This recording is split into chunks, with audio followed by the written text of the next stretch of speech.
Friends, I want to welcome you to this daily video devotional here from Blanc United Methodist Church.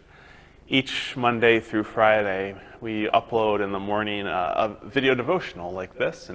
And maybe you've been watching these for a long time. Maybe this is the first one you've watched, or you just started kind of tuning into them. We hope that you'll take time to not only like the channel so that you can get updates about when the new devotionals come up or when new services or new videos are posted. But we hope that you'll also share these so that this can be a way of reaching out to others. So whether it's with a family member, a friend, a coworker, a loved one, whoever it may be, you can share these very simply through your phone, computer, whatever you use to watch them. But today we're going to focus in, of course, on Scripture, but on a passage that we find in the Gospel of Matthew. This is Matthew 5, and it starts at verse 43. And this will maybe sound familiar to you. Jesus says, "You have heard that it was said, 'You must love your neighbor and hate your enemy.' But I say to you, love your enemies and pray for those who harass you, so that you will be acting as children of your Father who is in heaven.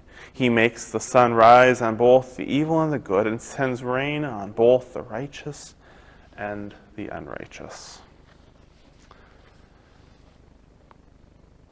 Peter Enns is a biblical scholar and teacher, and he writes about this passage in one of the chapters from his book called "So the Bible Tells Me So."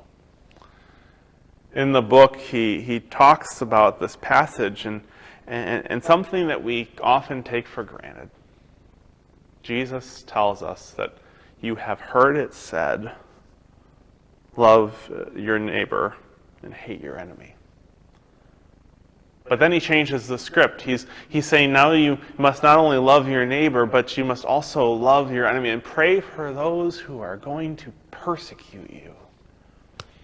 Pray for those who are going to persecute you. And we hear this and we go, oh my gosh, Jesus, this is so hard. I know I'm supposed to, but it's so hard. But Peter Enns says this. He says, we completely pass over that first part. You have heard it said, you must love your neighbor and hate your enemy.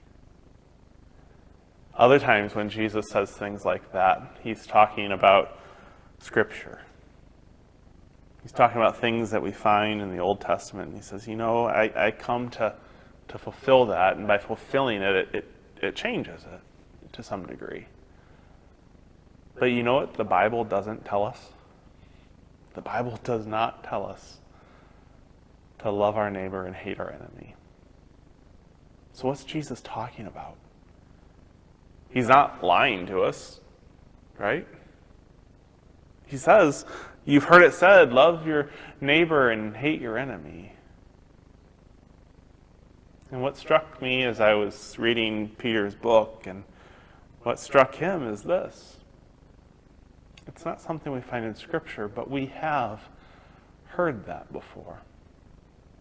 And not from one source, but from many. We are constantly told to love our neighbors. But we're also told that it's okay to have hate in our hearts towards those who are our enemies. And enemies can be big and small, known and unknown. But you know that we spend quite a bit of time actually cultivating hate for enemies? Do you know that governments, including the United States government, has actually spent money on campaigns to make us hate someone who's called an enemy? We're told as we're growing up that if someone hits us, we hit back. Don't let them walk on you.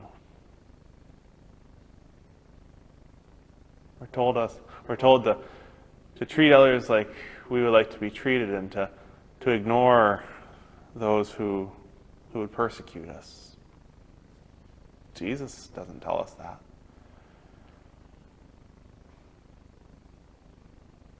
You've heard it said.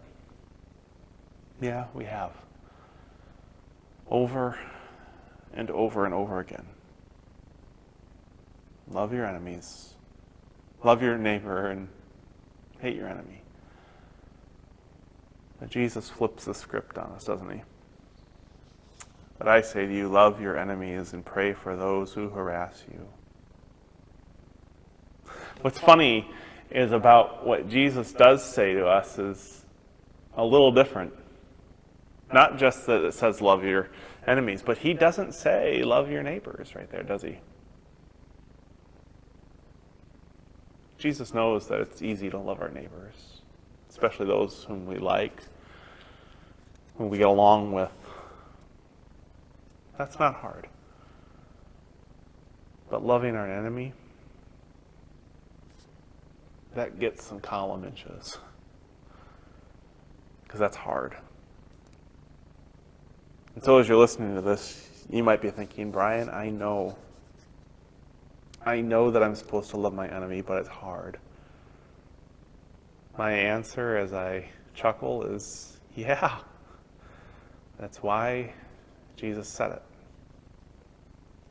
And we know it's hard because we are not taught to do it all the time. We're taught the easy thing. Hate your enemy. But what happens when we begin to love our enemy? Is we don't call them enemy any longer. They go by a different name. Neighbor. Amen.